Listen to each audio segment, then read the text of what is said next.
উৎসবকে সামনে রেখে উৎসব উপলক্ষে আমরা মিলিত হয়েছি মাঙ্গলিকের এই হয়। ডিটারমিনেশনে জোর থাকে না বলে ডিভোশন থাকে না, তখনই শরীর মন তছনছ হয়ে যায়, কষ্ট আসে, শরীর পড়ে থাকে, আর মনে নানা মেঘের খেলায় অস্থির মন তখন চাবুক চালাতে থাকে সপাত সপাত করে। তার প্রভাব পড়ে শরীরে, শরীর কষ্ট পায়, অসুস্থ হয়ে পড়ে, মন তখন ছুটে চলে আর চাবুক মারে, আমাদের বিভ্রান্ত করে, দিশে হারা করে তোলে। তখন কোথায় যাই, কোথায় জোড়াই?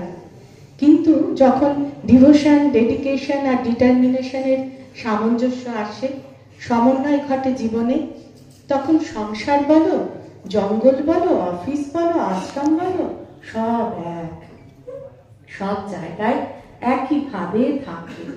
চলার পথে, জীবনের যাত্রা পথে সব পাবে, সব আসবে যখন যা প্রয়োজন।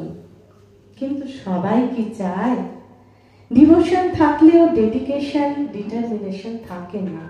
সবাই যাচ্ছে তীর্থ দর্শন করতে, চলো আমরাও যাব। এইটা করো, এইটা করতে হয়, এইটা মানতে হয়, এগুলো ধর্ম নয়। আমার কাছে ধর্ম খুব প্র্যাকটিক্যাল, ধর্ম অন্য কিচ্ছু নয়। জীবনে এই ডিভোশন, ডেডিকেশন আর ডিটারমিনেশনের সমন্বয় চাই, না হলে তীর্থ দর্শন, পুণ্য স্নান, পুণ্য মাস এসবে কিচ্ছু হবে না। এই তার অমোঘ এবং মোক্ষম পথ নির্দেশ।